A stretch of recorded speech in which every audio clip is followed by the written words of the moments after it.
Okay, we'll go ahead and start this meeting at 6:30 p.m., December 5th, 2017, City Council meeting for the City of Portage. Clerk Treasurer, will you please call the roll?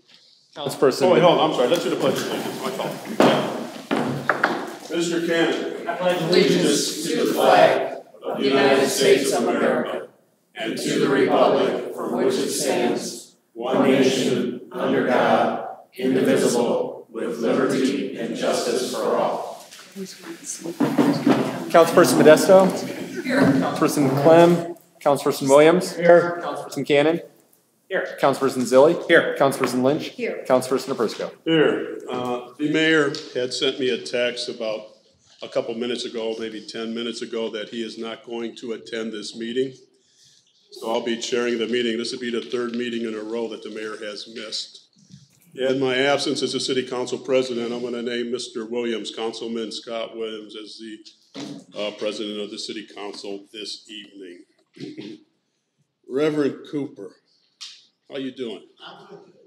You feel like saying a little prayer for us? I know the mayor always does that, and when you're in the audience, you like to smile a lot, so it's a good thing to do.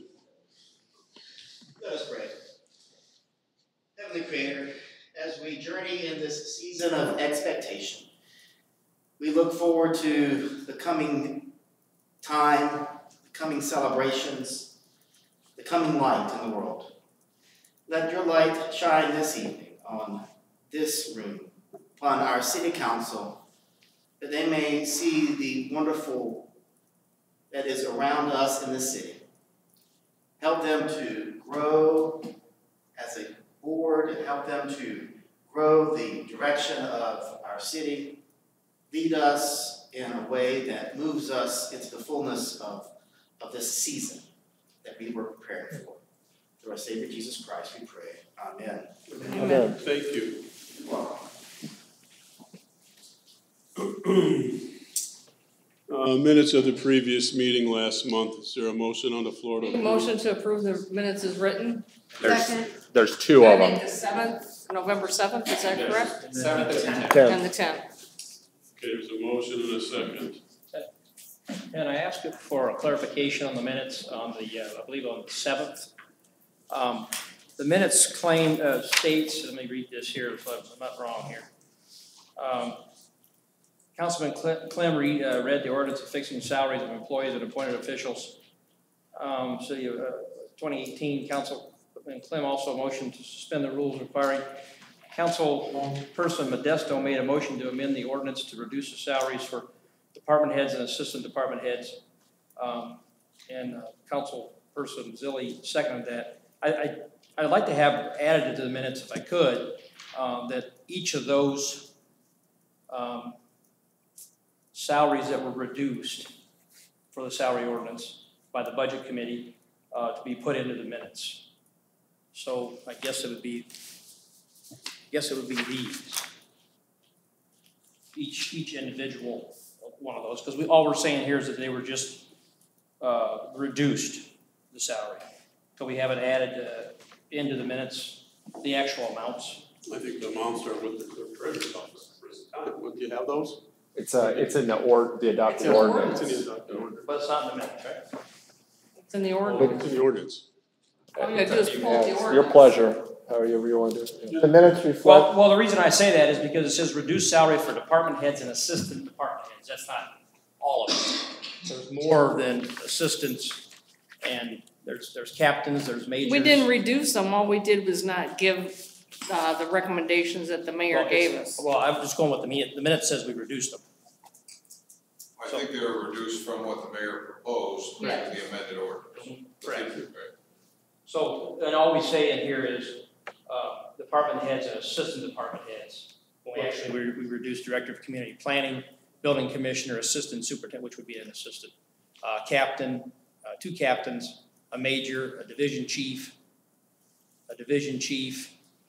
and a civil designer. There was, I think, 15.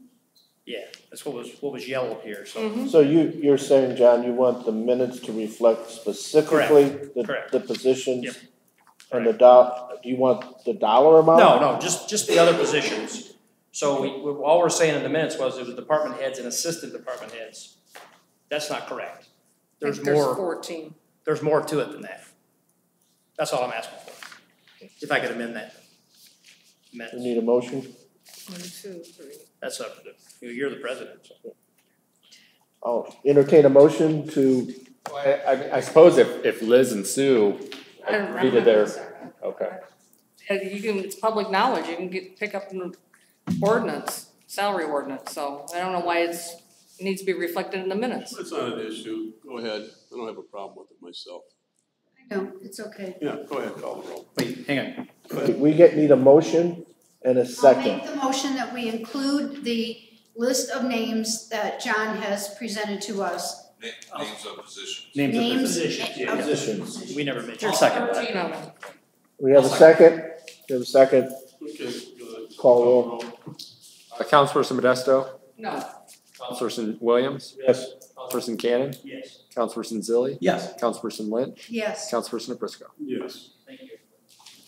And then, Communication, correspondence, announcements. now we need a vote Now we on need to vote on the minutes, right? Yeah, Councilperson Modesto and Lynch had motioned and seconded on the adoption of the minutes themselves, so we just need a vote on that. All those in favor, you want it? All those in favor of approving the minutes, say aye. Aye. Aye. Those opposed, same sign. Aye. Motion carries. Communication, correspondence, announcements from the mayor. The mayor, I think we have to do the 10th as well, right? Minutes. The motion was The motion was for both at the time, yeah. Communication, correspondence, announcements from the mayor. I've yet to talk to the mayor today or the past month, basically, so he has not told me what he wanted to say. But I will have the, there's nothing from the mayor's office. Reception of petitions and memorials, there's none. Clerk treasurer's report. Chris, you have anything tonight? None, I'll talk a little bit later when we do transfers and appropriations. Chief Williams, the reports of city officials. How are we doing tonight? Thanks, Chief. Just got a couple things. We were awarded a $1,000 grant from Enbridge Pipeline, which we used to purchase large civil disturbance shields. But we never need them, but rather have them than not need them than need them not have them. We had 5 officers graduate from Northwest Law Enforcement Academy on the 17th of November. We had the top shot in the class. They're all working in their field training right now. Christmas Festival was held over the weekend, and it was a huge success, and just happy that the police department is able to be part of that. I know Councilpersons Billy and Lynch were there and saw just the overwhelming support of the people that had come, and the Christmas tree's a big hit.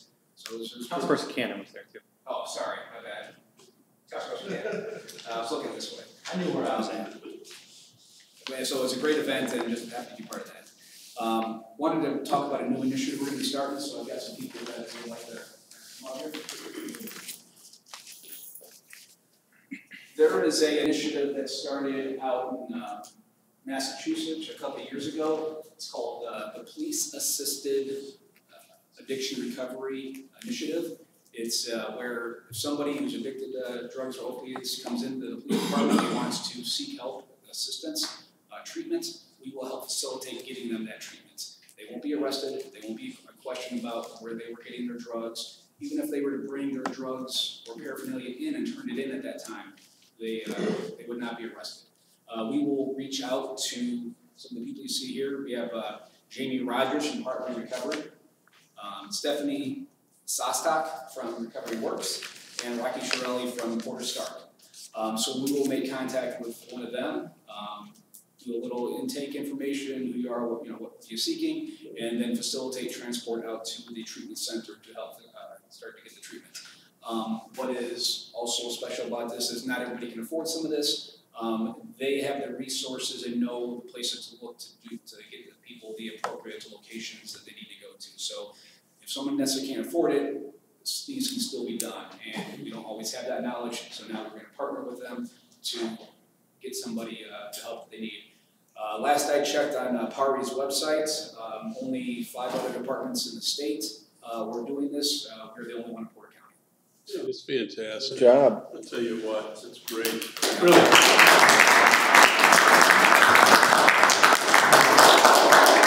By doing this, even if you help one person, it's one less overdose like we would have to respond to, less resources, less overdose deaths that we would have to, respond to. So the ability to help even one person, you can't put a price on. That's great that you're being proactive. That's wonderful that you're connected. How do you get the word out to the community that this resource is available? So I sent out a press release earlier today and letting know that we're going to announce this tonight. So I assume the paper will have something tomorrow, the next day or two. Post has it as well. So we will get it out there. Yeah, just get it out to the public. I think it's. We'll put it on our Facebook page and social media, and so I wanted to just kind of let you guys hear it first, and we'll start tomorrow. Yes. Absolutely. Yeah. Any questions or? Can we?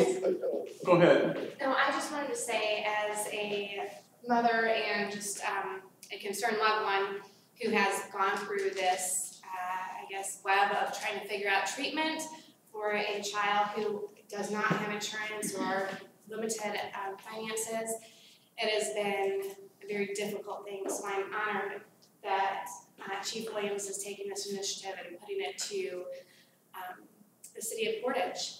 We are doing this with a couple other places, but not in Porter County, and the fact that he approached us is amazing.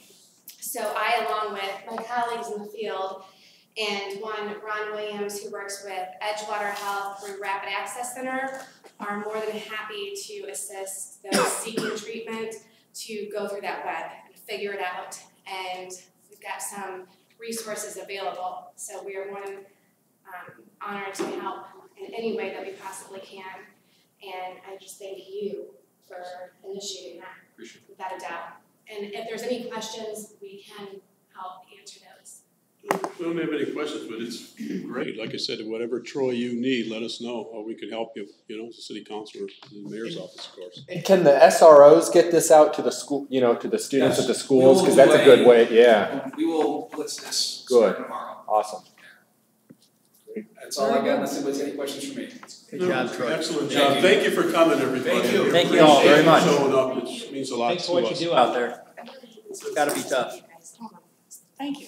Thank you very much. Thank you. Fire Chief Pfeiffer, you want to come up and talk? Here. Did you hear? I don't have my distance glasses. I think Troy's the only one here. Yeah. Is Jenny here from the Park Department? Steve Nelson, are you here from the Street Department? Is Andy here from the Economic Development? No? Is there anybody else here for the mayor to speak on behalf of the mayor for what's going on in the city of Portage from the mayor's end? Just, if Chris, if you'd make a comment in there that the only person that showed up for the mayor's office today to speak to us was Troy Williams, and the rest weren't here. I think it's pretty rude they didn't show up, so. Maybe they were told to stay home by the mayor. Mark, I did want to say one thing. I want to make sure we do recognize the street department employees. They've been working overtime to get leaves done. So the rest of the residents, if your leaves haven't been picked up, they should be wrapping it up around another loop of the city, I would hope, by end of this week.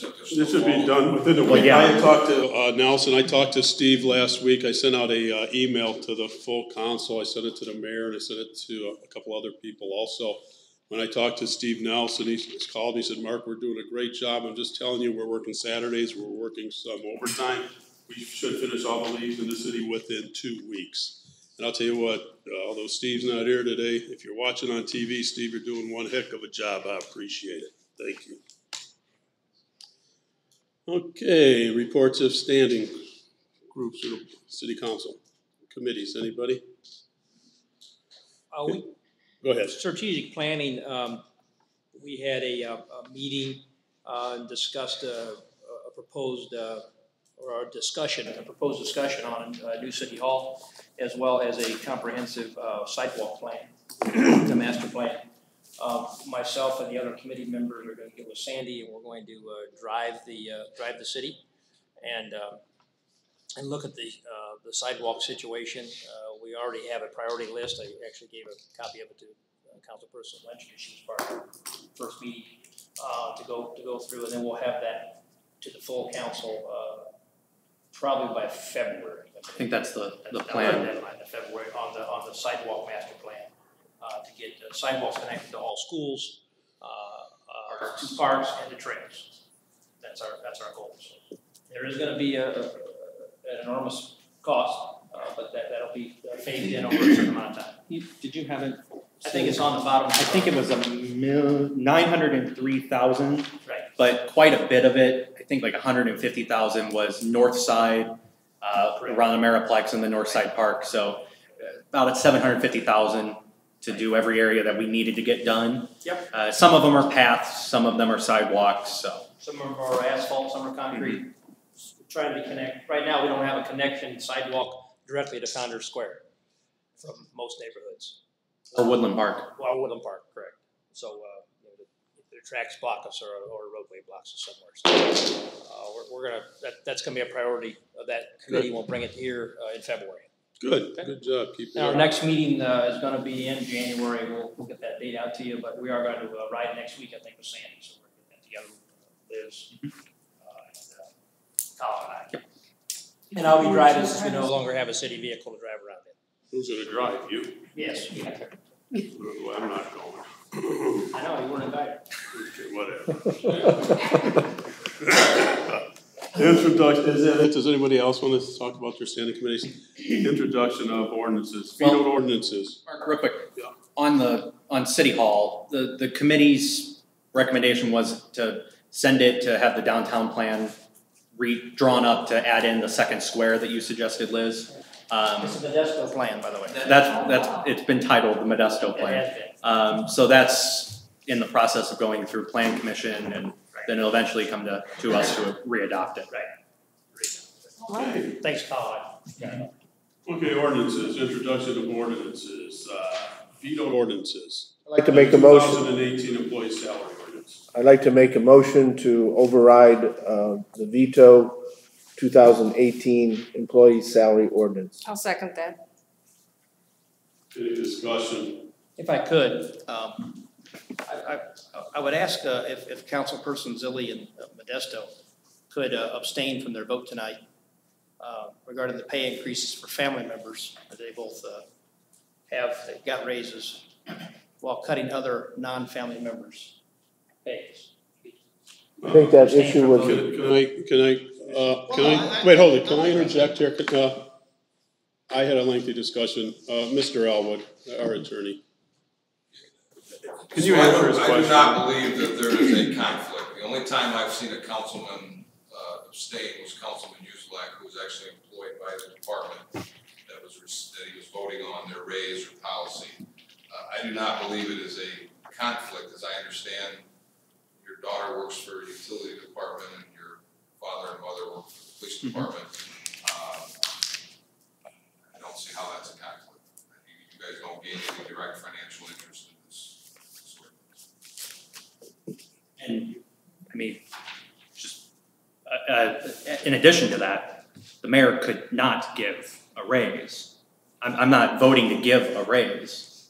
The employee salary ordinance sets how much he can pay. The mayor decides whether or not to give an employee a raise, not me, not the city council. I would like to take exception to it. The USB is a totally different board than the city council, and I am the chairman of the budget committee, and I voted twice already, and there was not even a question about whether it was permissible or not. So in order to override a veto, I think it's trying to pull stops out. Remember we were handed the salary ordinance 10 minutes before with the changes before last meeting. So it did give us had to give me some time to research it. We voted on it twice. Is there any other discussion? Voted on previous salary ordinances and it wasn't an issue. Exactly. Clerk Treasurer, It's supposed to be an issue when it's Councilperson not the way Modesto? the mayor wants me to vote. Councilperson Modesto? Yes. Councilperson Williams? Yes. Councilperson Cannon? No. Councilperson Zilli? Yes. Councilperson Lynch? Yes. Councilperson Naprisco? Yes. Vetoed ordinances. Make a motion to, The 2018 elected official salary ordinance. Second. let me make the motion to override the veto of the 2018 elected official salary ordinance. I'll Second. Can I have a question answered by an attorney? If for some reason in the future, say next year before the next salary ordinance for elected officials come forth in December of the next year, if for some reason the city council was no longer the USB, would the $5,000 be able to be removed, the raise? Well, sure. Could we somewhere get that in this ordinance, that it would be, that we've changed this, 1724 is just pretty plain, doesn't have a lot of details. So if for some reason we were no longer the board USB, and that's what the pay increase was for, would that be able to be removed? Well, the city council at the time would be able to change it back to the original makeup of the USB or the other option under the statute. At that time, the city council, whoever's sitting at that time, could decide to remove that pay, change the pay in any way. So it doesn't need to be in this ordinance, it would be in the future ordinance. The discussions, Mr. Cannon, that I've had with several of the members here, well, I think including yourself, is that since the city council has taken over this board since March, that we have done a great job, and I really believe wholeheartedly that the current city council sitting here will be on that board as long as they're elected and they want to serve on that USB board. I think it's important. The reasons the reasons the city council are on that board, we took over that board, was for a number of reasons. The misuse of credit cards, taking a police chief and assistant police chief to Trump's inaugural, getting suites for hotels on the taxpayer's back, writing $93,000 in personal checks without contacting a board member that sat up there for his criminal case with a criminal attorney. So I think right now, I feel pretty comfortable with what this city council is going to say there, and if it ever changes, they haven't changed it. Anything you just said have to do with the pay raise? I think we deserved it, okay? And I know when me and you talked before, you made comments to me on the phone. You said that before, we don't get paid enough for the job we do. Reduction of work was what I was talking for about. political I reasons, realize possibly, that. you don't want to vote for it. So, That's baloney. well, it's okay. That's baloney. Well, then don't tell me stuff like that. Okay, let's call for the question. Councilperson Williams. Yes. Councilperson Cannon. No. Councilperson Councilperson Zilli. Yes. Councilperson Lynch. Yes. Councilperson Aprisco. Yes. Councilperson Modesto. Yes. Okay, the first reading, the animal welfare ordinance. Councilman Williams. Sue, do you want to take that, please? Oh, hold on a minute.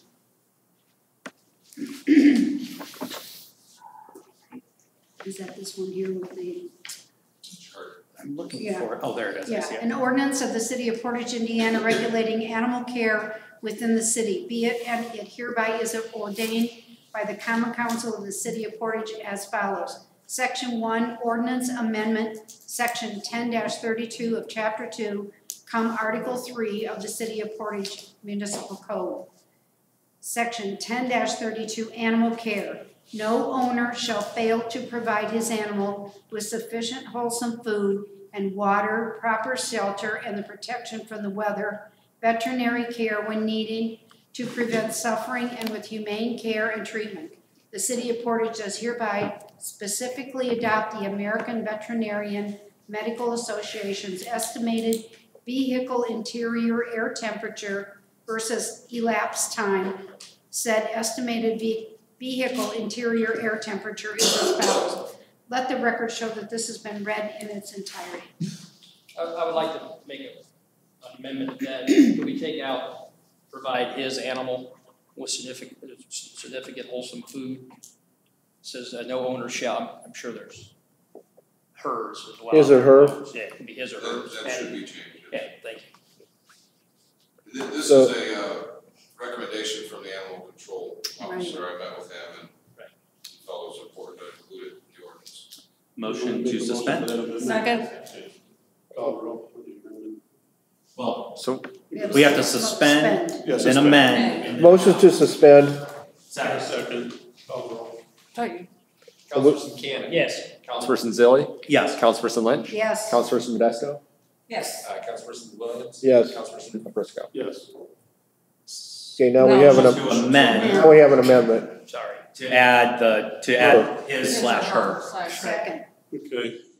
Call the roll. Is there anyone who wants to talk? Okay, call the roll. Okay.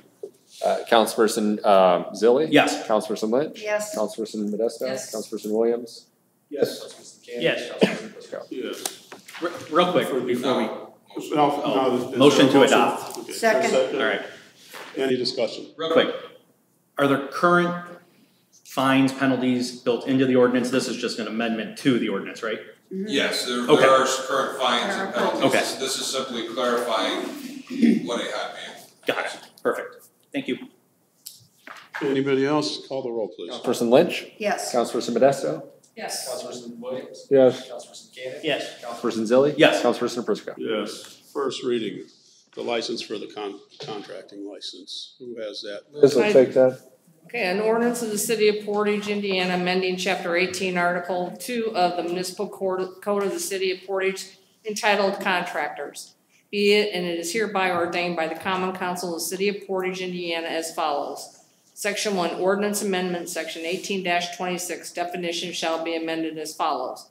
Definition of the board shall be amended to read, board means Board of Licensing and Registration.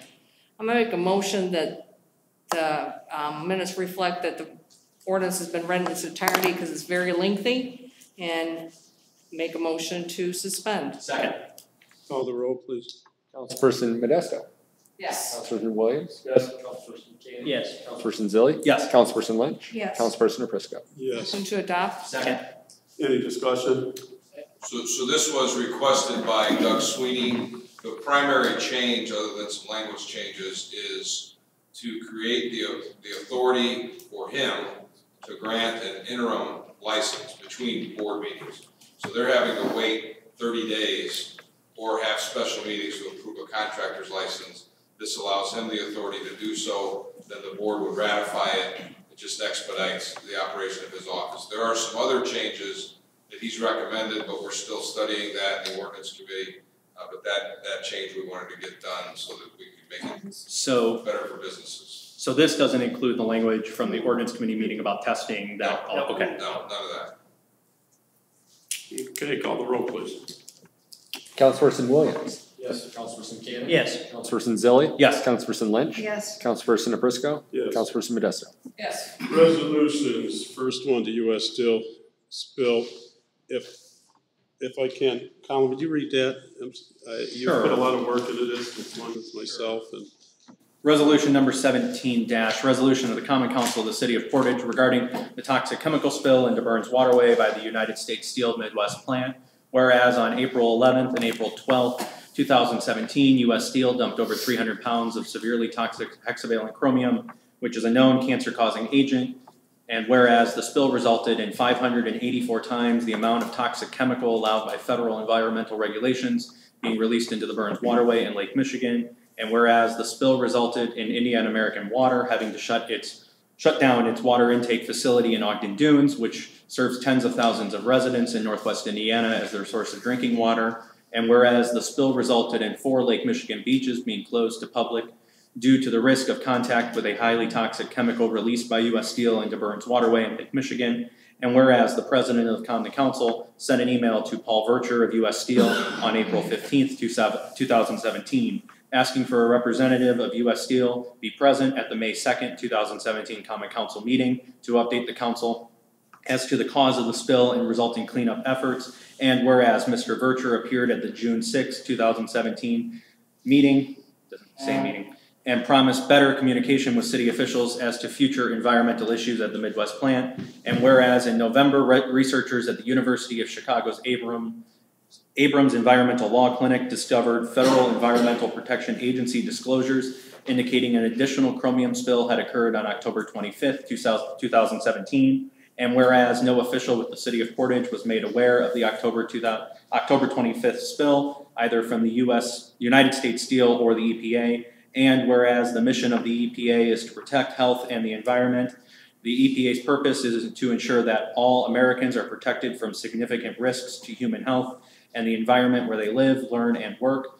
National efforts to reduce environmental risk are based on the best available scientific information. Federal laws protecting human health and the environment are enforced fairly and effectively. Environmental protection is an integral consideration in U.S. policies concerning natural resources, human health, economic growth, energy, transportation, agriculture, industry, and international trade. And these factors are similarly considered in establishing environmental policy. All parts of society, communities, individuals, businesses, and state, local, and tribal governments have access to accurate information sufficient to effectively participate in managing human health and environmental risks. Environmental protection contributes to making our communities and ecosystems diverse, sustainable, and economically productive, and the United States plays a leadership role in working with other nations to protect the global environment. And whereas President Donald Trump has vowed to destroy the EPA, quote, in almost every form, and to leave only, quote, little tidbits intact. And whereas President Trump has proposed cutting funding for the EPA by 31%,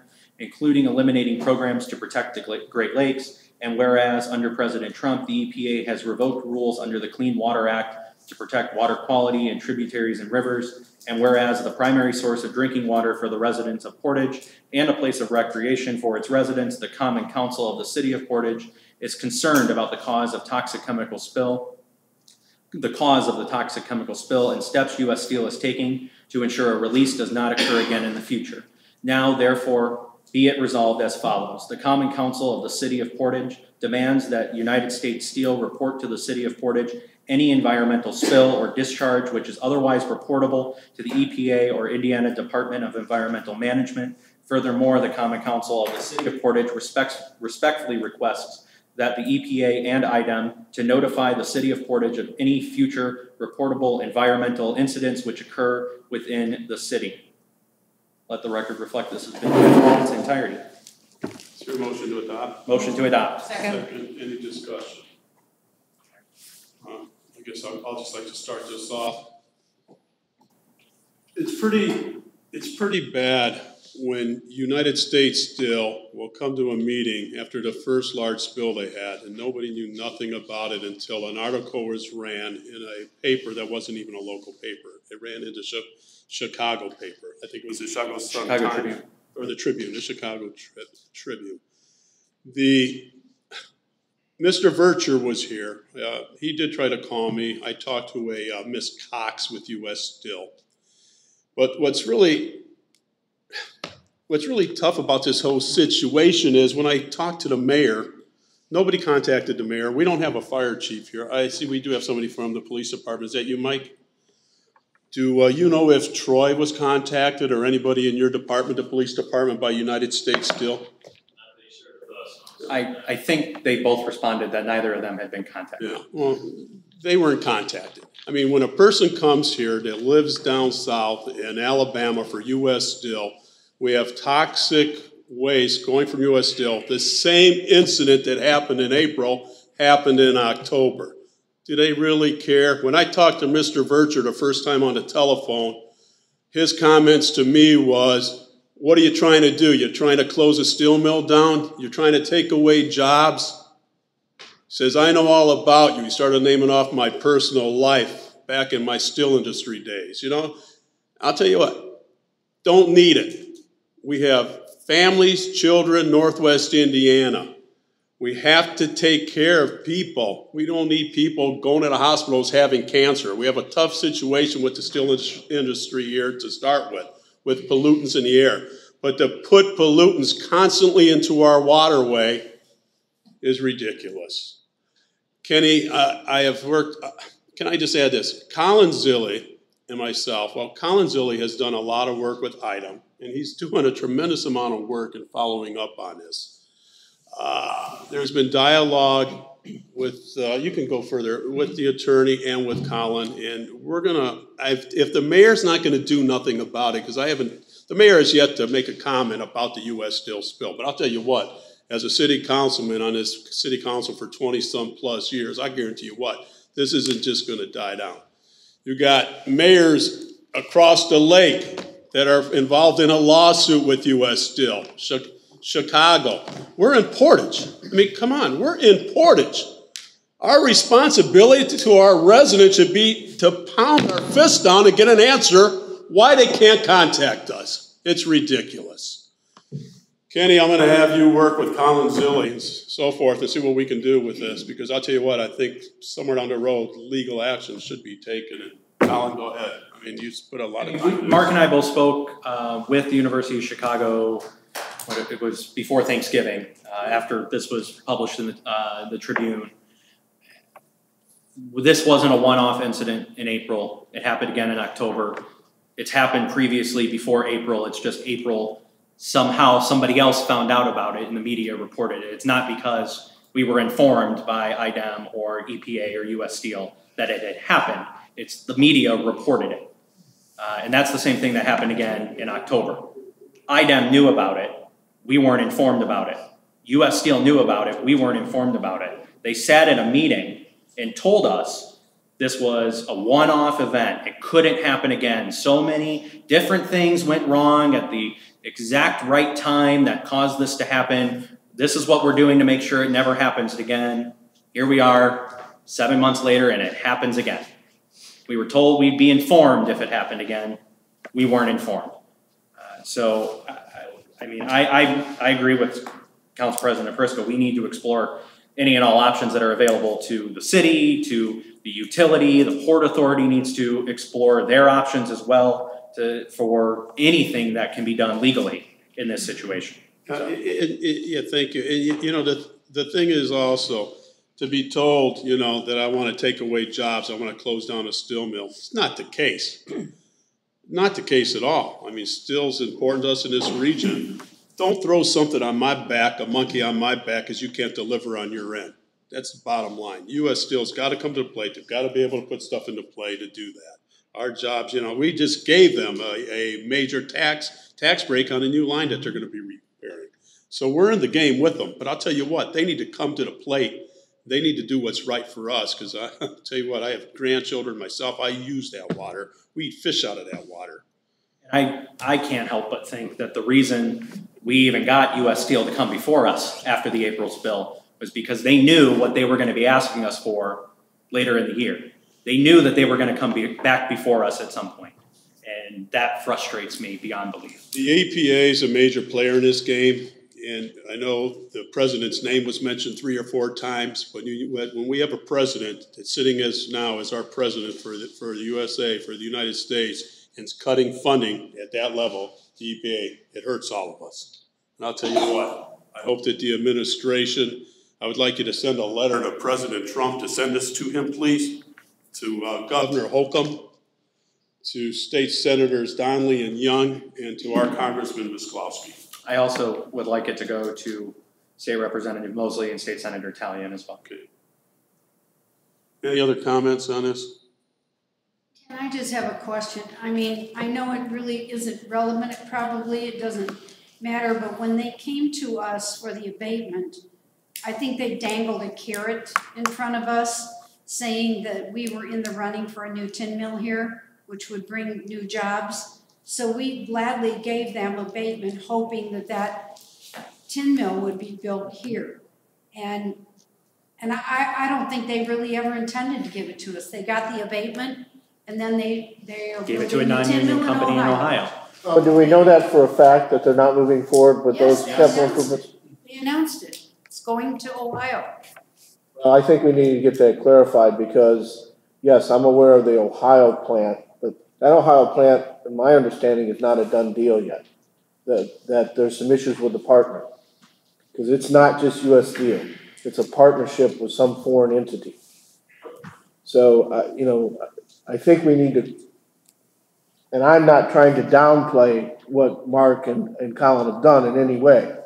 All I'm saying is let's get the facts straight in terms of whether or not those capital improvements are moving forward. Well, I hope they do. I mean, I hope they do, but the bottom line is I think this resolution... It doesn't change anything in terms of the importance of this resolution.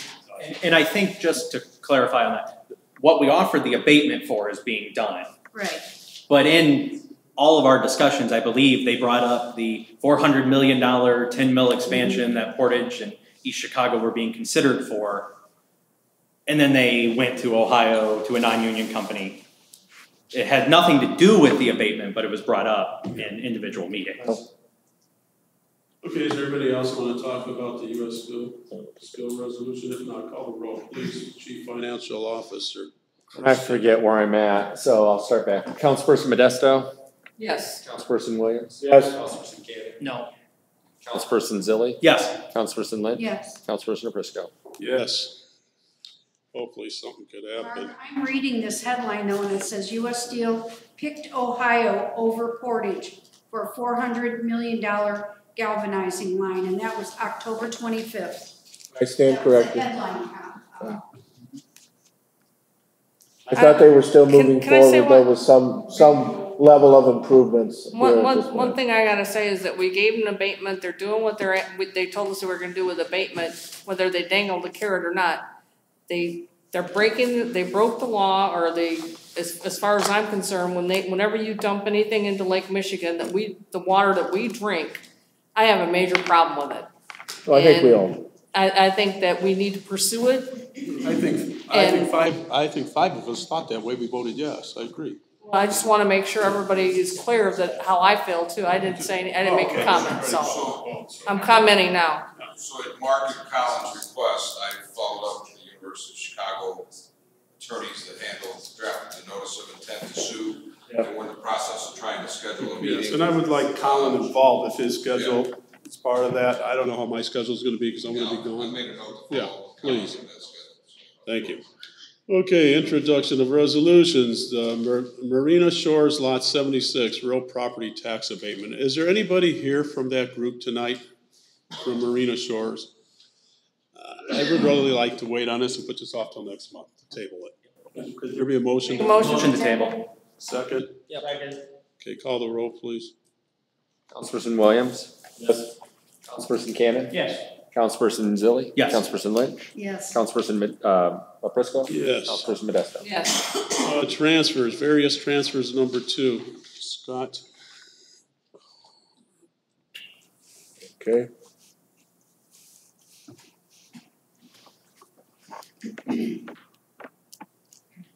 You get to it here. You want to take that, Liz? Yeah, you want me to take it? I got it. Oh, you got it? Okay, well, yeah. How do you get to it? Take Resolution 17, whereas certain extraordinary emergencies have developed since the adoption of the existing annual budget, so that it is now necessary to appropriate more money than was appropriated in the annual budget. Now, therefore, to meet such extraordinary emergencies, Section 1, be it ordained by the Common Council, the City of Portage, Porter County, Indiana, that for the expenses of said municipal corporation, the following additional sums of money are hereby appropriated and ordered set apart out of the several funds or fund herein named, and for the purposes herein specified, subject to laws governing the same. There are several transfers, numerous transfers. Let the record show that this resolution has been read in its entirety. Is there a motion to adopt? Motion to adopt. Second. Any Would you discussion? like to explain those, Sure, please? absolutely. This is Need a public hearing, right? So- not on this one, on the next one. Sorry, we're on, I know they're both named number 2. Annual Yeah, agenda. sorry. These are our end of the year transfers. We used to do these quite frequently. We've cut this back now. This is just the 2 a year that we do. Just balances out our different department budgets to get us ready for the end of the year. This one transfers money between line items. The next one that we're going to talk about is to add additional appropriations. So we'll talk about that separately. Okay, there's been a motion and a second. Call the roll, please. Councilperson Cannon. Yes. Councilperson Zilli. Yes. Councilperson Lynch. Yes. Councilperson Prisco. Yes. Councilperson Modesto. Yes. Williams. Yes. I gotta call a public hearing. The mayor must have taken his gavel with him, so I'm gonna use my fist. I declare a public hearing for additional appropriations number 2. Somebody want to read that? Read it. Whereas it has been determined that it is now necessary to appropriate more money than was originally appropriated in the annual budget. Now therefore, be it resolved that the Common Council of the City of Portage, Porter County, Indiana, that for the expenses of said municipal corporation, the following additional sums of money are hereby appropriated and ordered set apart out of the several funds or fund herein named, and for the purposes herein specified, subject to the laws governing the same.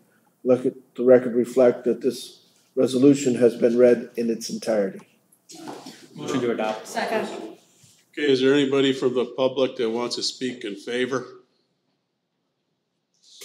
No one? Is there anyone that wants to speak? Want to explain it? Sure. So, what the appropriation is. There we go. We're gonna have Chris explain it. Good question. So- There you go. Two things are happening here. One is we have money actually that we received last year for paving in the edit fund most of the paving didn't actually occur until this year. So we're appropriating that money. That's 1.25 million. Just because it carried from one year to the next legally every January 1st, our appropriations reset. So we have to reappropriate the money. The second is the two wheel tax funds. We have one wheel tax, but the state actually separates it into two different funds. So we're simply appropriating the money in those two funds because we have had a few paving bills that have come in for those, the wheel tax uses that we need to get paid. So that's it, just paving money getting appropriated. So that appropriation is strictly for paving? Correct. And it frankly. We're not using it on the sidewalks, and we're not using it over here to pay this guy's salary? Correct. And in fact, it expires at the end of the month anyway, so. Yep. All right, is there anybody that wants to speak in favor from the public? As long as it's for paving, that's good. All right. Now let's fix the roads. Okay, there you go. Is there anybody that wants to speak against it? Okay, any discussion amongst the board, city council? Call the roll. Councilperson Zilli? Close the public hearing. Oh, yeah. With your The gavel. public hearing is now closed. Councilperson Zilli? Yes. Councilperson Lynch? Yes. Councilperson Prisco? Yes. Councilperson Modesto? Yes. Councilperson Williams? Yes. Yes, Old business, unfinished business, anybody have anything? I do, I could. So the elected official salary increase for next year is not in the budget. I believe I've been told, and the utility service board cannot pay that to us. I think I've also been told that as well. So where does that additional $35,000 come from next year? So at some point next year, the council will need to do either a transfer or an additional appropriation into the council salaries line item. But I believe we discussed last meeting, and Ken, you were looking into it, that utility could reimburse, or not Yeah, reimburse the city, but I don't think there's anything that precludes that from just like they currently reimburse. for leaf Lots of picks other up. things. So we would have to do that in January, go ahead and move the money from utility to the city side? Some point before the end of next year. I don't think you have to do it by January. Because, the money there's an appropriation that'll be sufficient to pay the salaries probably through until August. So we just gotta replenish it by August. And that would come from where? So I think Councilperson Zilli's statement would be the best method is the utility would pay the city $35,000 or whatever, $45,000, and that money's then used to appropriate to pay for the I salaries. forgot your 10,000, I'm sorry, 45,000. And then there's money in the clerk treasurer's budget already without any additional appropriation, so however. Okay, anybody else under unfinished old business? How about new business? Anybody with new business? I just have one question and comment. I know at the recent Board of Works meeting, because of the action taken by the Utility Service Board to remove the mayor's vehicle and the economic development vehicles from the leases that the USB was handling, that the Board of Works voted to lease and purchase, correct me if I'm wrong, Chris, a lease for the Economic Development Director's vehicle and a purchase of a vehicle for the mayor.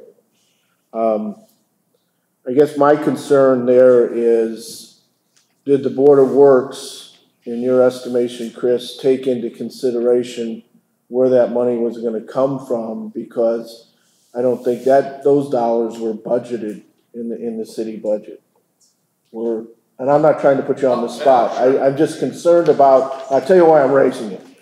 I'm concerned about some of the action that the Board of Works is taking and approving these types of purchases with very little regard to the financial side of things. I think they do that frequently, and I can't cite specific examples, but it does concern me that in many cases they're rubber stamping a lot of the requests that the mayor is making with very little regard for the fiscal side of things. So I think, we need to, I know that the mayor has full control of the Board of Works membership, and it just concerns me that much power exists in that individual's hands, and particularly how are we going to pay for the lease of this vehicle and the purchase? So what kind of vehicles is he gonna get? I was gonna ask, so I know the Board of Works voted prior to the Utility Service Board voting to end the leases, to take the leases from us, but that would have required us to send the leases to them, which we didn't do. Right. Did they vote again? My understanding that each of them have a new vehicle, and I think it's from Lakeshore Ford, one of which is being leased, right, Chris, and one is being purchased. So let me, I guess, add some clarity to all this. Thank you. Yeah, Colin, you're right. The board did vote twice, two different meetings. At the one meeting, they did vote to accept the lease transfer of the two vehicles from the utility. And then the utility met at their November 7th meeting or 10th, I forget which one that occurred at.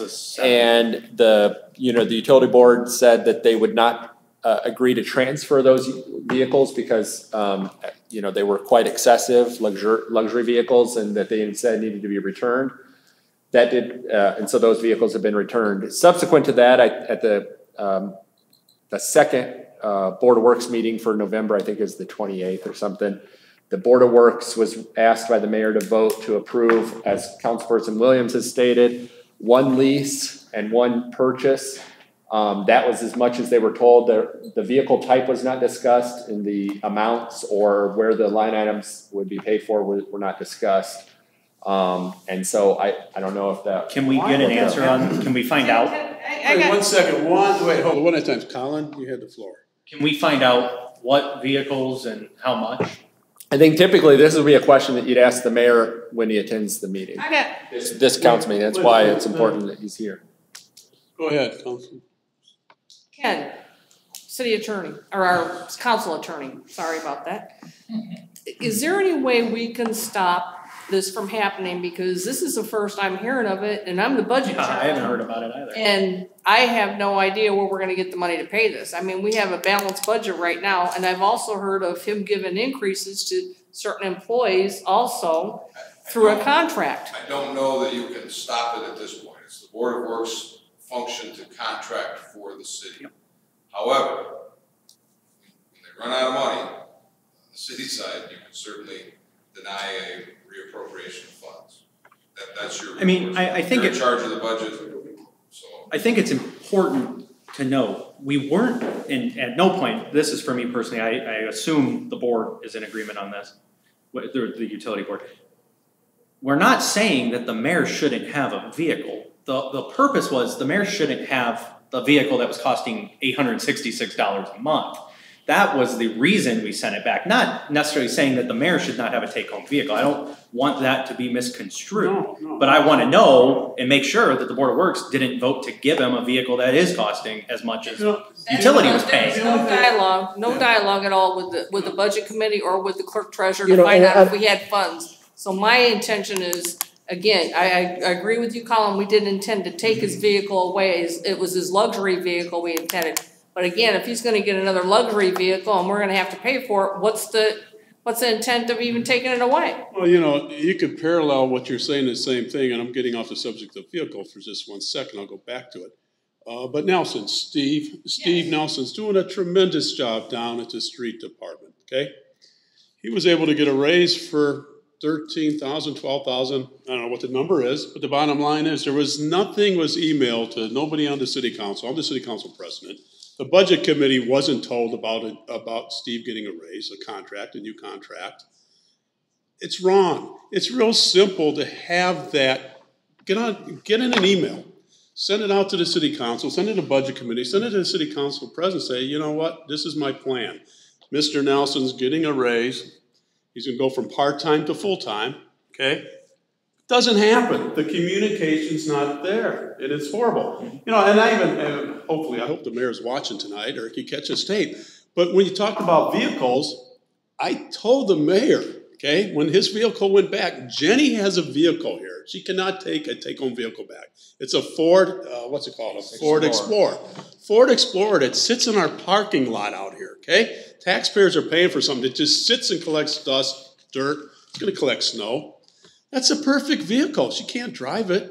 She could share a vehicle with Lori Wilkie, who has a take-home as an assistant because she lives in Portage. But what's wrong with using that vehicle?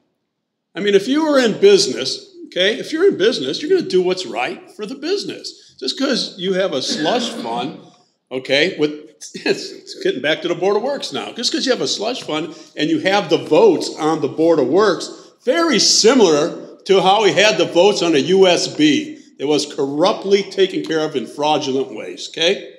And I'll go on record as saying that, okay? Mark, I'd like to add, this is the very reason why I brought this issue. I know, but I'm just saying it parallels. And I'm with you. It parallels. Because I have another situation that concerns me very much in regard to the Board of Works, and I think this is the time to bring it up.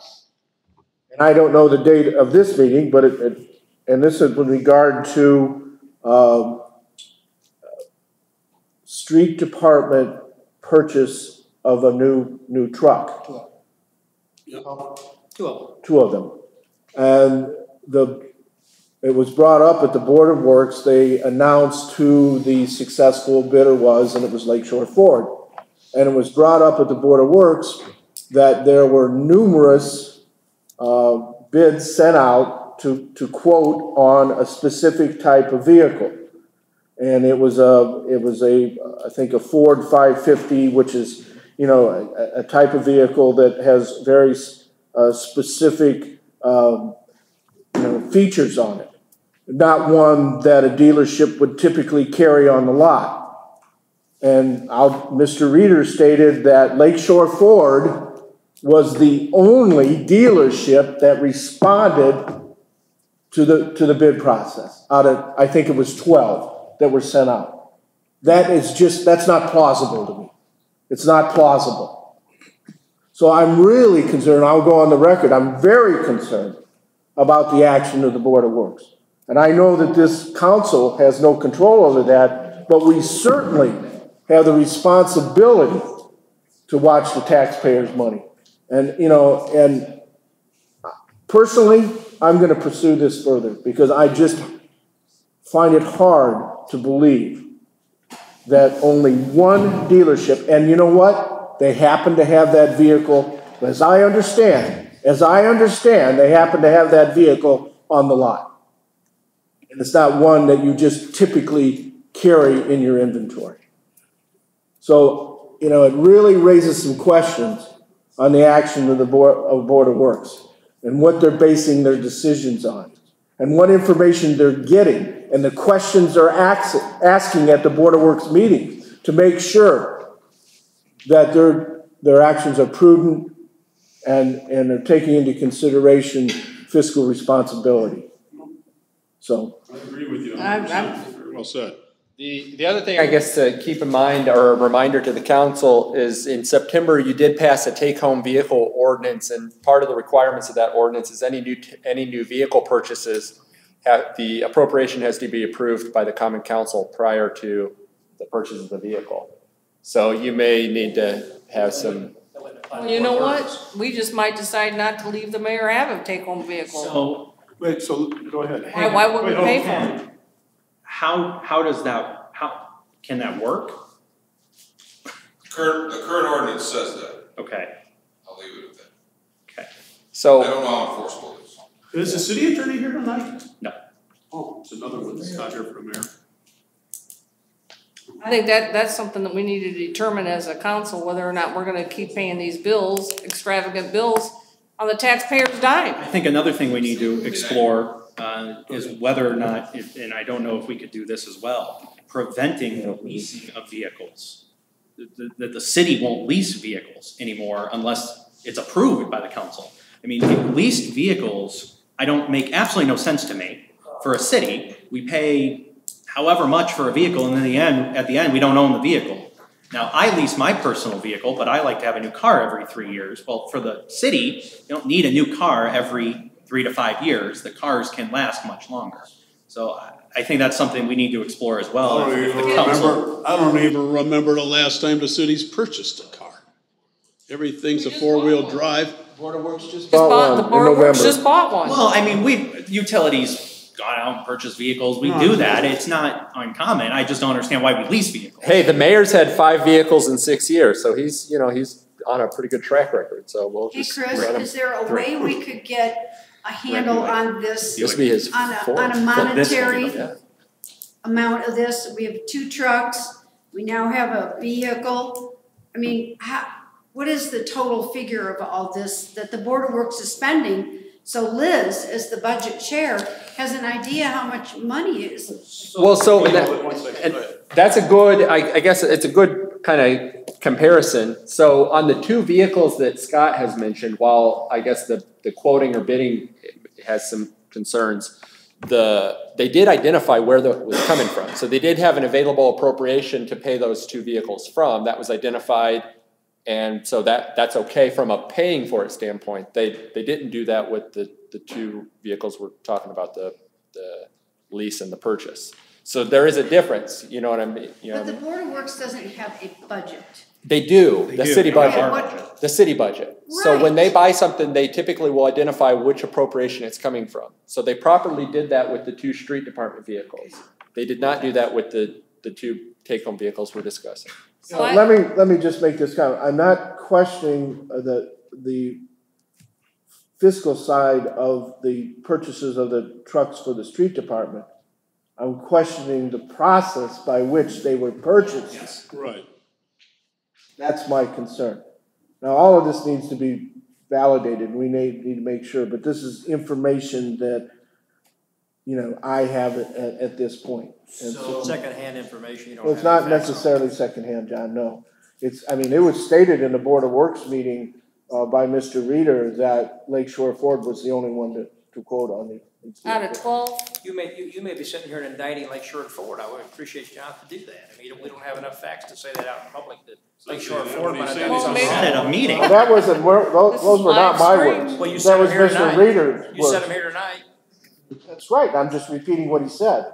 So, all right, I guess if Go ahead. can we direct our council attorney to pull the quote documents to see, and did anybody respond? I guess Yeah, we could do that's within our Do purview, that. right? I got a question for the clerk treasurer Stidham. So when the lease payment comes, it comes due, and along with the new purchase agreement, the money comes due for the new purchase of the vehicle, where's the money gonna come How from? do you pay it?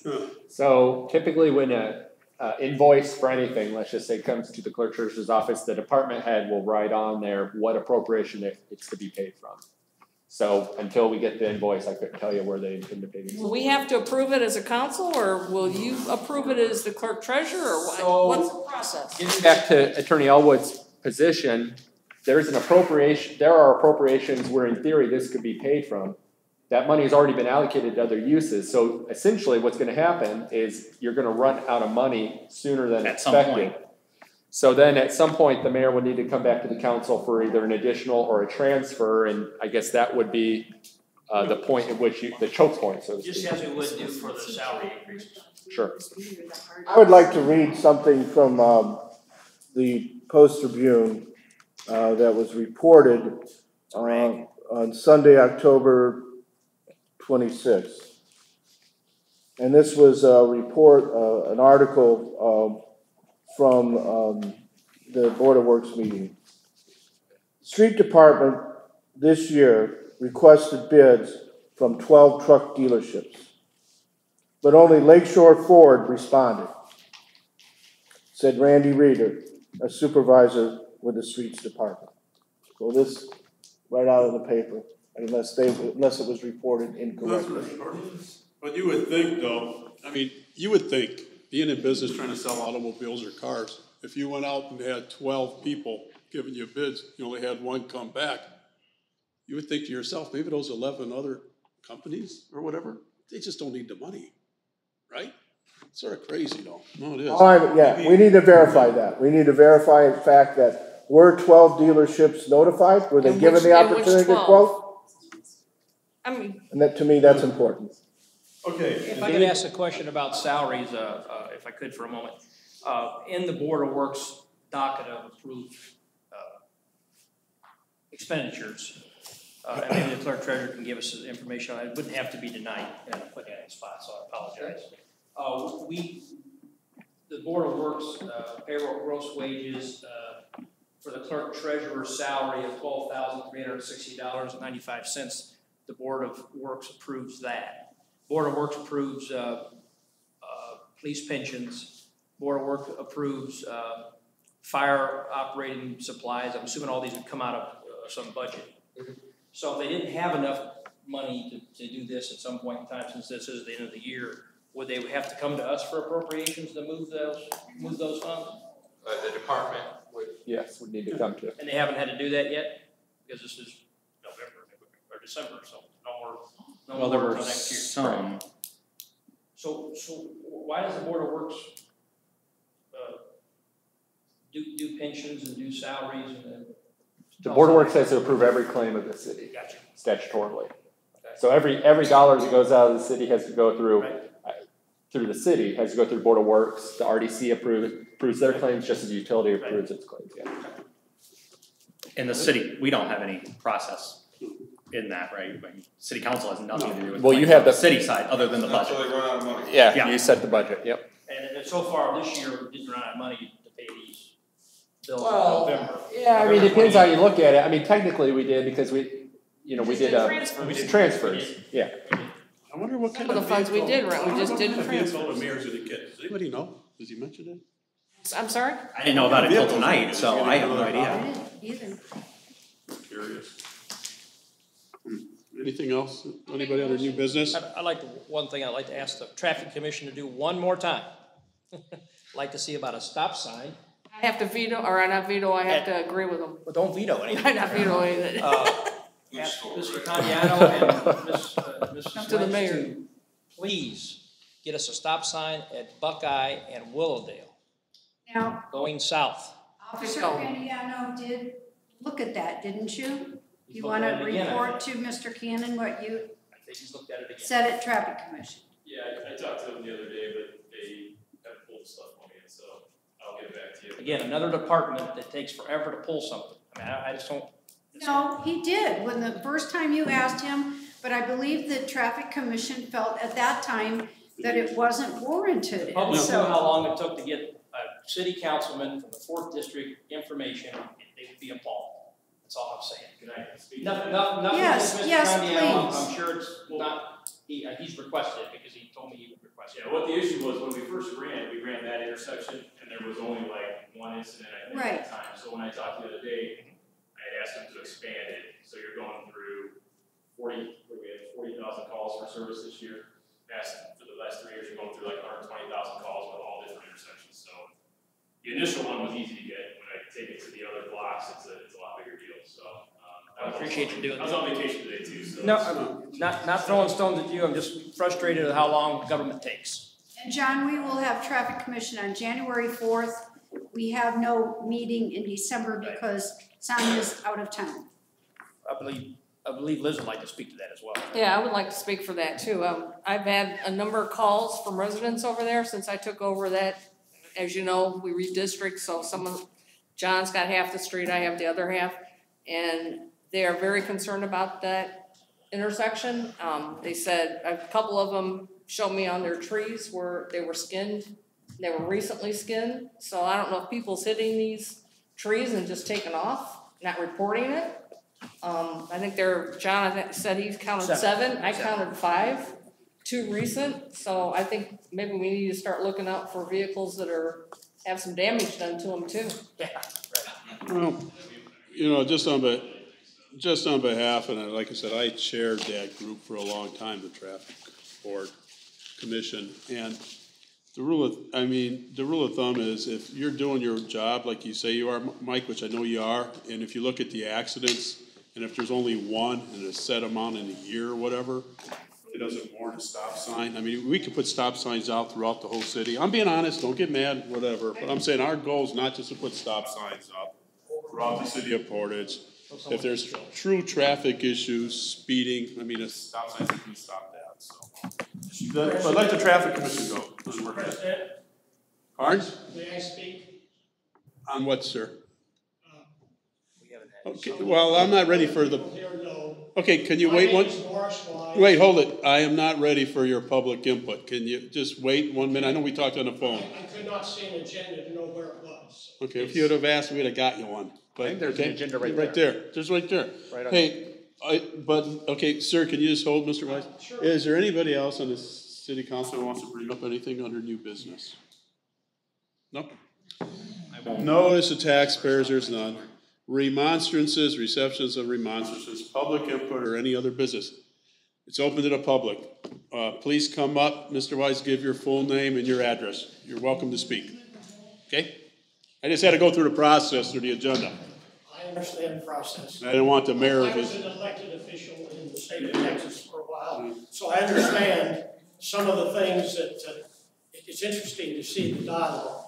Folks, so that you know, I call every elected. Wait, sir, can you do me one favor, please? Can you give your full name and where you reside for public record? Okay, I have repeated it once, I'll repeat it again. Morris Wise, I live at the corner of Evergreen and Fern. Okay? I took the opportunity to call every elected official in the city of Portage. I talked to each of the 7 council members. I talked to the mayor, clerk treasurer, and I were not able to make contact together. I left a message, but to call back, but his schedule did not permit. In thinking about the things that this council did, it's highly unusual for elected officials to take on a job like you did with the Utilities Service Board. What is the beginning of the city council budget? What time of the year? January 1st. Okay, so it's a calendar year. And the unusual part of that I feel is unusual, that a salary increase was voted. Also, I think we've heard that figure, $35,000, but I think there also was $10,000 for the clerk treasurer for additional work. And I think I heard that from several of you. I want to thank the council members for affording me that opportunity. Everyone was courteous. Most listened, and we came to find out we know some people. I first came to Portage a little over 20 years ago to visit. And I was impressed by what I saw then. I've been impressed, especially when we moved here from the Upper Peninsula, Yoopers in Michigan, here in 2009, September. 2009, bought the residence where we are now. I've seen I think, some very good progress in the city. And I feel that this council and some of the councils that preceded some of you did some good things. And I think it's been a collegial thing. It's kind of tough for when we talk about political parties, to have one party so dominant on a city council. I think sometimes that may not allow certain things to take place that would satisfy all of the residents of Portage. But I do know, and after listening to some lively discussion here, I felt like with the limited time that you had committed yourself to when you ran for this office and became a politician, that you have taken a careful review of certain things. You passed something that I didn't agree with, the process, and a number of other people. And I have family members who have lived in Portage as long as many people here. They've gone through the school system, have a granddaughter that's now going to be a teacher at Jones. I have great-grandchildren one that's in the school system here. By the way, I was on the school board, and there was no compensation for those persons on the school board. So for 4 years, I understand, because we felt that that we were there to serve. It was a smaller town, a county seat, yes, but I feel that some of the things that would help the PR of this council and the elected officials, that includes the mayor, the clerk treasurer, anyone that is elected. We have about 450 employees, and that counts all the elected officials here in Portage. The salary ranges that I saw for 16 were almost 90,000 at the top, and down to a few people that just had a couple of $100 of salary, but they were like crossing guards, or maybe they quit, or maybe whatever reason. And I do want to say to the police chief that I've known, he happens to go to the same barbershop, or I go to the same barbershop he does. And I hear a lot of discussion in the barbershop. And about you council members, for one. That's good. So what do you have to say to us, I guess? I've heard you speak for 5 minutes. Do you want to get to the... Okay, so you're going to limit. I did not know there was... Yeah, there is a limit usually. All right, then I mean, yeah, just get... I commend you on the way that you've handled Thank the you. situation with the utility board. You found information, you built that up, and that's fine. It sounds like you may be heading that way again if I hear this about vehicles again. That was just brought up a little bit ago. So please don't go that route and speak out as you have. Now, one of the things that I find with the people, and over 50 people that I've talked to personally in the last couple of weeks, and tried to make aware of the situation that you found yourselves in as a city council, to give them information. And all of you gave me, well, you really caused overload in my mind, but you were very careful. Some of the council members kind of lost their cool for a little bit when I raised certain questions, but then they calmed down and appreciate it. So I encourage every citizen, resident, to call your district council, and you'll receive a good response. I think. I appreciate that. Now I'm in District 2 at Clam. Well, you need to do that. Let me make this suggestion to you as a council for PR. I would suggest that each councilman in your district, that you have at least one town hall meeting for the residents in your district. Now, you know who those are. You can find that. I know that you can find that. At least one. And then listen to your residents. You two that are the at-large. Now that means if you want to know what's going on in each of those districts, you're going to have to go to 5 different town halls at least a year. But I think you want to have input. That's what I've got from each one of you. You want to have input as to what residents are thinking and feeling. And that will help you to be better elected officials. So I would make that suggestion.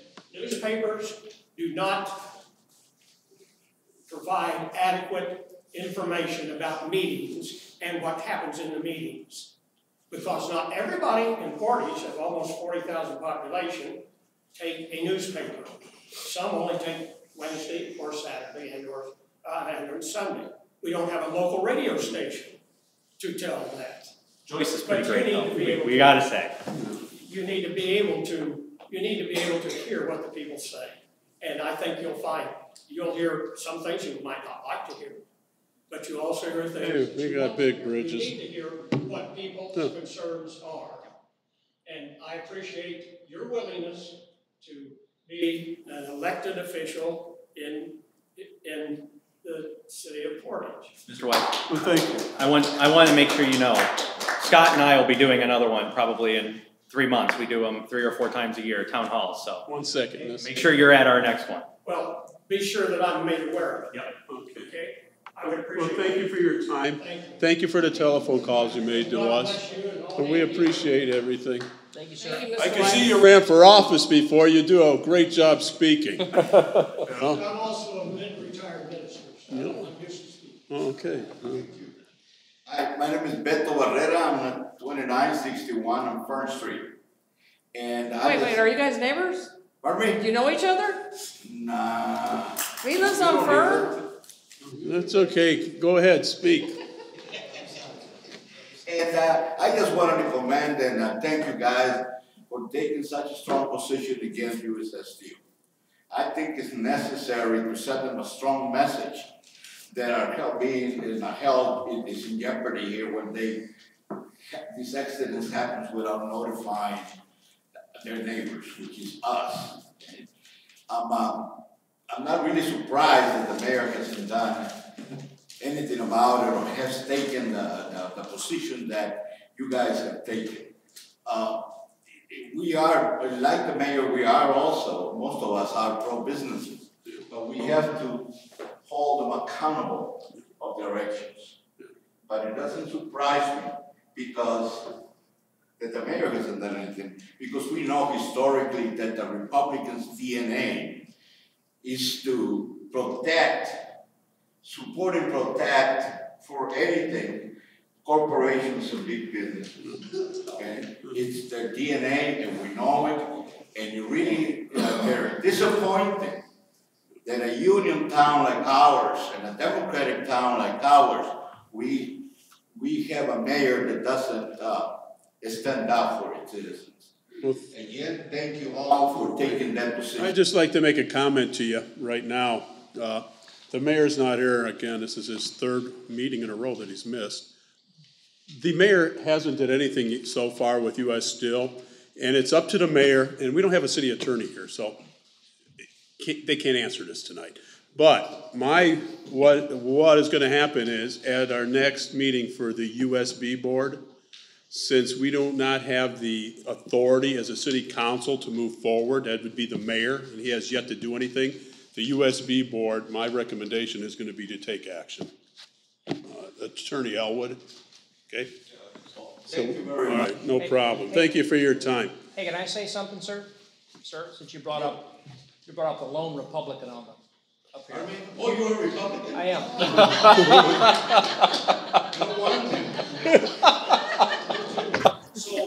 So the destruction of our environment is extremely important to me. But our resolution tonight pointed out our president. And our resolution tonight pointed out our EPA and our IDM, which is Indiana's Department of Environmental Management. And that resolution doesn't do anything for those folks. Doesn't do anything to clean up the water, doesn't do anything to US Steel. If the resolution would have talked about that, I would have supported that resolution. So for you to come up and stand up and say and be as forceful towards Republicans as you were, I think that's not that fair. Well, he has a right to speak in this country. And I do as well. You do too. I understand, And but I don't know for you to say something, hold on, and for you to say something about the mayor without knowing what his actions are. The mayor should be here. And without He's avoiding these meetings. Respect. I think we're done. That's enough discussion. Thank you. We're done with that discussion. Miss, where's the next thing? I'm done with that discussion. Go ahead. Sit down, please. Okay, next person in line. And you just can't cut me No, off. I You can't. continuously do it. No, you can't. I could do it. You can't. Just because you didn't vote You for a can't. thing, you know? You You feel can't bad? just cut people You off. feel bad about it? I Frank, don't go feel ahead. bad about it at all. Frank, give your full name and address. Frank's turn. Frank O'Reilly, Can't wait till we get some 5429 council Timothy Avenue from Portage. Let's listen to All Frank. right, my deal is this. Okay, US Steel, they screwed up. Big deal. Everybody did know about it. But IDEM, why ain't you blaming any part of this on IDEM? It's US Steel, US Steel, US Steel. Because it's US Steel's plant. We all know that if you buy a car and you use that car, it's gonna break sooner or later. Hey, US Steel, according to what I've read, US Steel told IDEM, and IDEM didn't report it to you. No, but there's a pecking Why don't order. you start with the state of Indiana? No, there's a pecking order, Frank. You missed the meeting, and when Mr. Vercher was here, the lines was gonna be, if there was ever an incident that occurred at US Steel, they were gonna contact the city of Portage. Tom Pfeiffer shook his head, the mayor shook his head, I shook my head. Didn't happen. You know, they need to come up to the table. I mean, I got beat up by the guy telling me that I wanna take away jobs, and you know it better than that. I'm a union guy. I have the back of you guys in a heartbeat, but I want them to fix it. What about the city of Chicago? I see the mayor from the city of Chicago put the US Steel in Portage, Indiana on notice for polluting the Lake of Michigan. Yeah. Well, how long have you been on Lake Michigan, Mark? Many Every years. single year you can listen to the city, the news. This beach is closed, this beach is closed, because the city of Chicago's putting their E. coli in there from the Chicago River. Every single year since you've been born, because it's been for I can tell you that for a fact. And nobody does nothing about that. US Steel, you know, evidently IDOT didn't think it was that damn important for the city to know about it. The second spill. Well, I disagree. But IDEM thinks it's important, we think it's important that they inform us. The resolution says that. All we're asking them for is to inform us of the They spill need and to how tell bad you it that is. things have happened there. I'm Right now, not that's what we're denying doing. that. But I'm also saying that this thing's getting way out of proportion if the state don't even think it's that damn important. Well, the state doesn't think a lot of things are important because they don't have the You know, funds they to don't, pursue it. they also don't think the city of Chicago, it's okay for them to dump their sewage into the. They get fined too somewhere. But They don't get fined, that's the problem. Yeah, But thanks for your comments, we appreciate it. Next person, go ahead, miss, you are in line. Give your full name and address. My name is Candace Hughes. I'm a previous resident of 5563 Aspen Avenue. Which avenue, please? I'm sorry? Which avenue I'd missed? 5563 Aspen Avenue. I'm speaking today on behalf of, I'm a victim of domestic violence. Actually, the last time I spoke in a crowd of people was at my friend's celebration of life party and passing of a heroin addiction. I really commend the thing that Chief Troy Williams brought up today. I was very grateful for that. But I'm here for another reason. Upon release from jail, a man named John had to sign a no contact order, and he violated this order in October. I went to Portage Police and spoke to an officer named Getz. He said he did not break the law. I went to the next day and spoke to. Wait 1 second, Kenny, is there anything legally with names being mentioned of officers if there's something? No, okay, all right, I just wanna make sure. Go ahead, miss, I'm sorry, I just wanna make sure we're. Station prosecutor, and she advised me to go back to the station and have them look at the order again. I did that and spoke to a nice officer named Howard. That's his last name. He did agree John broke line 3 of the no contact order, but sent my previous restraining order, which wasn't this one that he should have sent out, that's sealed and filed in open court on October 3rd. He sent the restraining order that states the man can't be in my residence. That was the wrong order. He broke line 3 in my order, the order that should have been sent into the prosecutor. The defendant shall not visit the following locations during the period of his or her release, wherever the defendant knows him or her to be located. This man visited a place that I play cards at on Monday nights. He knows that I'm there at 7 o'clock on Monday nights, and he visited there. So I went to address this to Chief Williams. He told me that he couldn't find this no contact order that I got through Lake Station City Courts through Mary. He said that he couldn't find it in computer systems and couldn't enforce that. I then asked Chief Troy Williams if he would go ahead and verify that my order that he could see in my hand last Thursday, that he could verify that it's accurate. And he said, quote, "This is not my job to do. You will have to go and make sure that this is in the computers yourself." I then went because it was what I learned that you go to speak to the mayor if you have a problem with the police department. I went to try to speak to the mayor to address it, and at this point I'm in hysterics because I feel victimized, that the police aren't doing their job. The woman that sits downstairs, she said the mayor wasn't in, but she would send somebody from upstairs in the mayor's office to speak to me. So therefore, I went into a room and sat, and I was greeted with 3 officers. One of them was Sergeant Hughes, and he was talking to me. He's like, I talked to you about this already.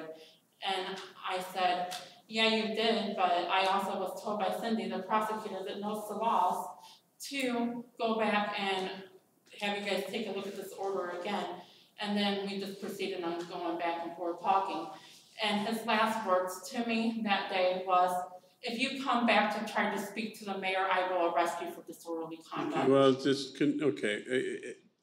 can I just say this? You know, the chief's not here at this time to go over that. And if that's truly the case in what you're saying, it's wrong, okay? If that's truly the case, but what I'd like to do is to get your reports. I'd like to give them to the captain to look at. Get with Troy, Mike. Can you do that? Candiano? We've already done that several times. Officer Howard's here. I don't know if he wants to speak to this now, but it's been sent to the prosecutor. They would decline. I think at this Wait, point. hold it. Wait, one second. Can I have the attorney speak? I think at this point we need to cut this off. Yeah. The police department, the police chief doesn't work for the city council. They work for the mayor. And so you need to raise the issue with the mayor. He's the only one that can resolve it. Wait, just, miss, please let the attorney speak. Return my phone call. We have no authority whatsoever. Okay. We will pass this on, and like I said, hopefully, again, I hope the mayor's watching tonight, because this is on live stream. And if Mayor, if you're out there, if you could please contact this lady and try to work through everything, I'd appreciate it, Mayor. Thank you. Thank you. Okay, all right. Is there anybody else? The gentleman with the tie. Go ahead. Give us full name, your address. Austin Bonta, 2797 Woodward Street. I'm going to try to speak very briefly. I was a little bit inspired by some of what happened, here. I am a teacher, I am a business owner in Portage, and almost a lifelong resident. I'm a member of the City Planning Commission. I served that with Councilman Williams. Because of that, I am often bombarded by questions about what is going on in the city of Portage. Questions that I don't completely have the answer to. That's why I'm coming to more of these meetings to figure that out. To speak to, was it Mr. Wise?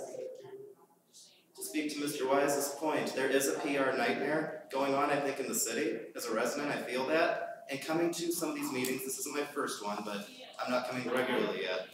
It really seems to me that there's a belief that that's just a problem for the executive part of the city. Things are looking bad all around, from at least what I've been getting from different people trying to figure things out.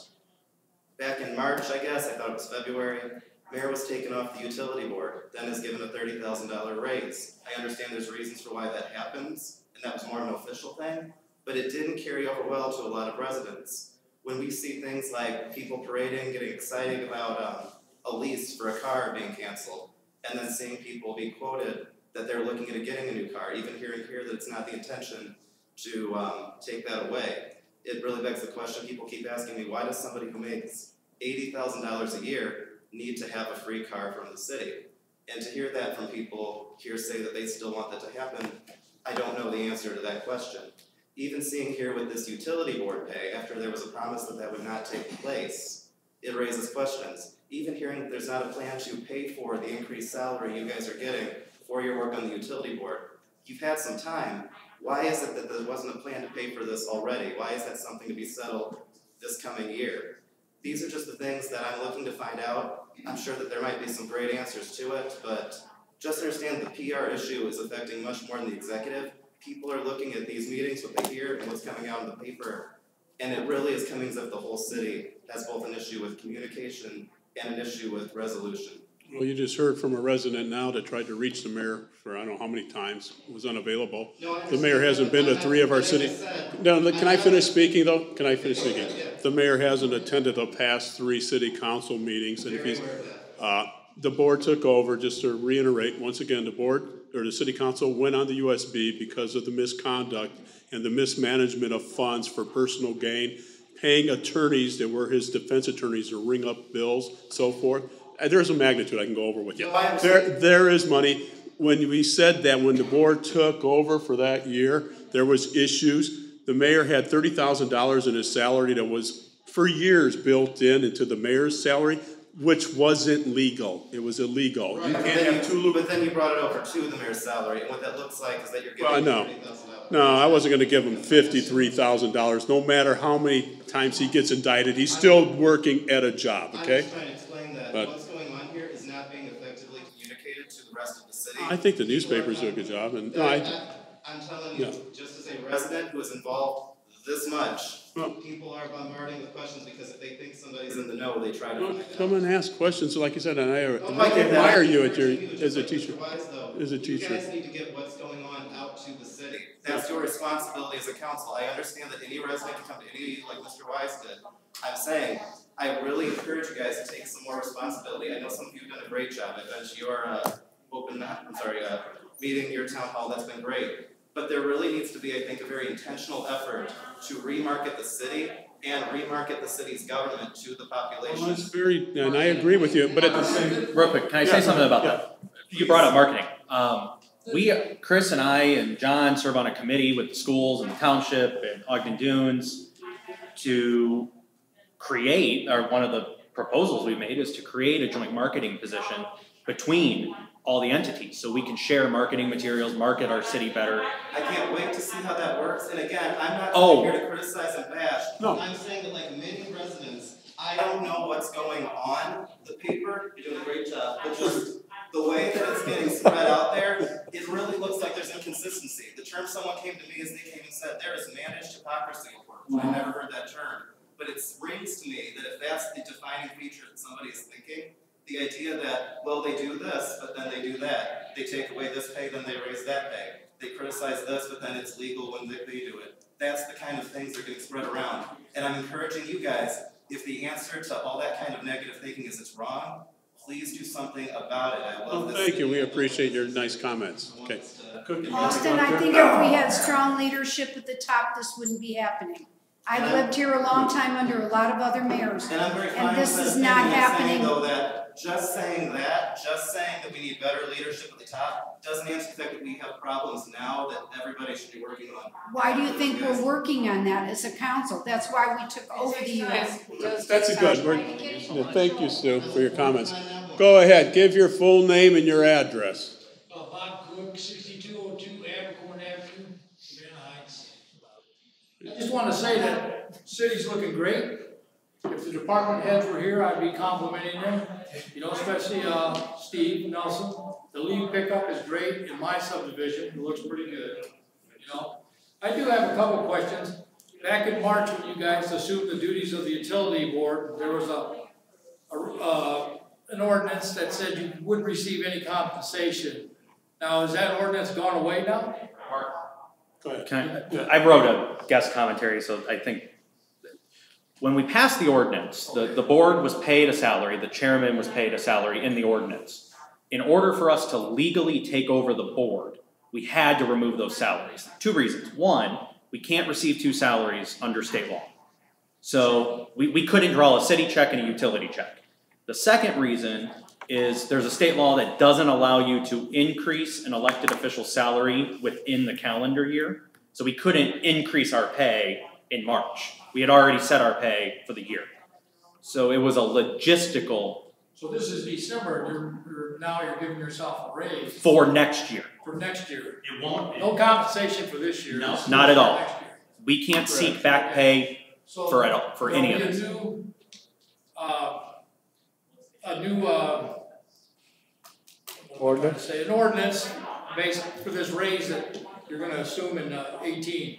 We just passed that this evening. Just passed. And now this, while I'm talking to you, Liz,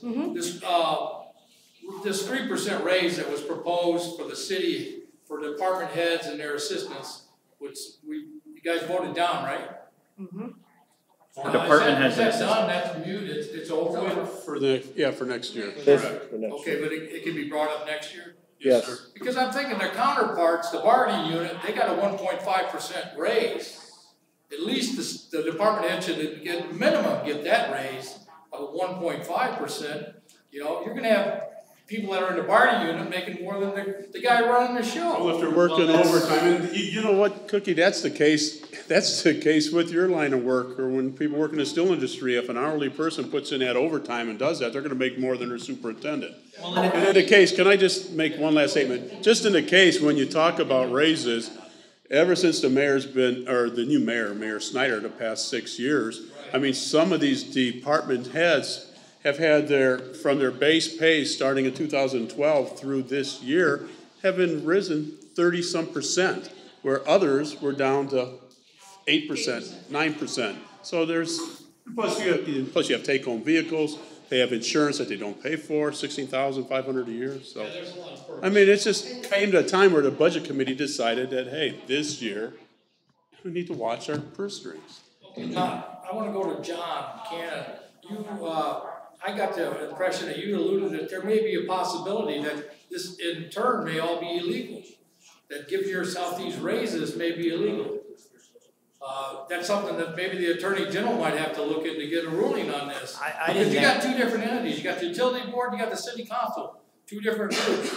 You're wanting the utility board now to move money to the city to pay for to reimburse these raises in 18, right? It's possibly that it's illegal. That's what we're taking any action on that yet. I know, but it's possible that this could be all illegal, and this might be mute. This is not illegal, I can guarantee you that. we're not gonna, we'll draw one check. Can I reiterate one thing? These are not raises. This is compensation for a new job we took on. I know. So I hate hearing the word raise. I know, but it's like, I go and buy a vehicle, and then all of a sudden they send me the payment book, and I say, oh, look, I gotta pay it. No, that's not the issue at all, sir. We took on an additional responsibility. Huge responsibilities to get control of USB finances and to begin managing these projects in a prudent way. And all we're asking is to be compensated for that additional work, like anybody would want to be compensated. So the original ordinance where you said you wouldn't be compensated was just a logistical thing because it's a... We agree. First of all, let me explain. First of all, when we took over the utility board, we took it over on a trial basis for 6 months because of the fraudulent spending by the mayor. I agree with you. We took it over, when we took it over, it was for a 6 months trial basis. After that 6 months, we found out a lot of the other stuff that was going on behind closed doors that we didn't know because we weren't aware of it. So what we did was we decided after 6 months that we were gonna keep control over it because the projects were getting done, we got a budget together, we got different committees formed, and that's why we decided to take it over and as of for sure next year and get paid as of next year. Okay. Do I think $5,000 is enough? No, I don't think it's enough. We're doing as much work as we're doing on the USB as we doing it for the city.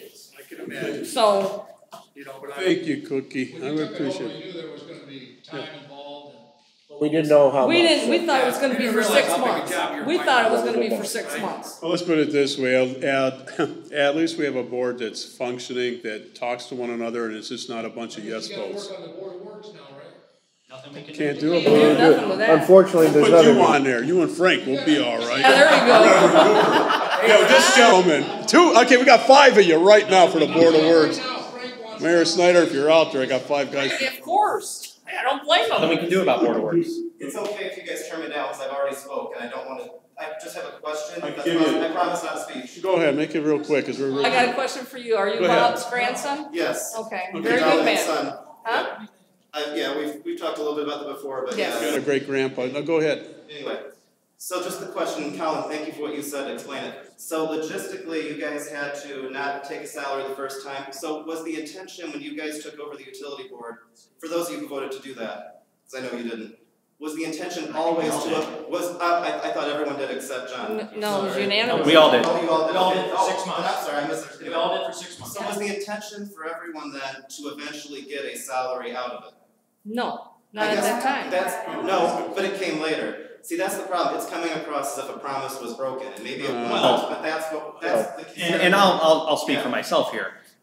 the reason people are believing that is because a certain individual, the mayor, put out a statement saying it was a promise. So it's politics. And then the paper the Times ran an editorial assuming that that was accurate without talking to a single other individual on this city council to refute that, which is why I was offered a guest commentary spot and refuted it. And they graciously published it. And that's the stuff I'm trying, because I know it's my responsibility to figure out, because like many people, this is coming off in all sorts of different ways. And we're just trying to chip at the truth. Thank you. Well, thank you.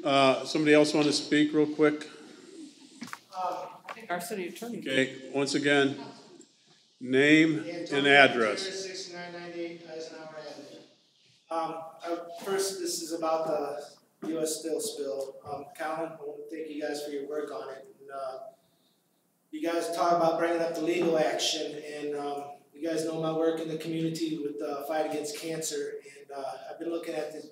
I do a lot of work, extensive work with this, and the amount of cancer cases concentrated in Northwest Indiana, not just Northwest Indiana, the city of Portage alone, is astonishing to me. It is unbelievable. And now that this is happening, and they didn't report it, what's to say that these spills weren't happening over and over and over again, and they're not being reported? I ask you guys to also look in between because we all know what's cancer causing, the link between these spills and if it is a direct effect of a cancer cluster here. I believe the Abrams Law Clinic at University of Chicago, that's part of their investigation. Thank you very much. I appreciate it. Cancer cluster here. Thank you, sir. You're absolutely right. Yeah. Okay, Mary. Thank you, sir. Mary, give your full name and your address, and happy holidays to you. Yes, you too, everybody. You look nice and festive. Oh, thank you. I don't have sweater somewhere, I could go to Santa Claus itself. But beside the point, my name is Mary Momola. I live at 6391 Staten Avenue in town here. And this is in regards to the lease of the vehicles of the city. I was just wondering, do they have a limit on the miles they limit? 10,000, 12,000, 15 a year? Absolutely, I'm sure they do. Great question that I don't think any of us know the answer to. And I don't know any lease that doesn't. The existing enterprise vehicles are 15,000. So I was wondering if they go over the miles, say 15,600 or whatever, who pays for that excess mileage? Taxpayer. The city. And Taxpayer. How many miles was the Buick lease that went back before the Tahoe? How many miles over was it? I don't recall that. We had to pay like $1,500 at the end to get out of that one. So I was just wondering how about the fuel that goes in these vehicles? Taxpayer. They just went back. It takes like Pay for all of it. Thank you. That's why we're looking at take-home vehicles, and there was an ordinance put through a couple months ago, back in September 5th, I believe. City council meeting. They're valid questions, and we're looking into everything, so. On a lighter note, I'd like to tell everybody Merry Christmas. Have a safe Hey, New Year. Merry Christmas to you, Mary. All the citizens support us too. Merry Christmas. You can party, but be safe. All right. Merry Christmas. Thanks, Mary. Merry Christmas, Mary. Christmas, Mary. Thank you for letting me talk. Motion to adjourn. Wait, hold, is there anybody else that wants to speak? All right. Motion to adjourn. There's been a motion to adjourn, a second. All those in favor say aye. Aye. Any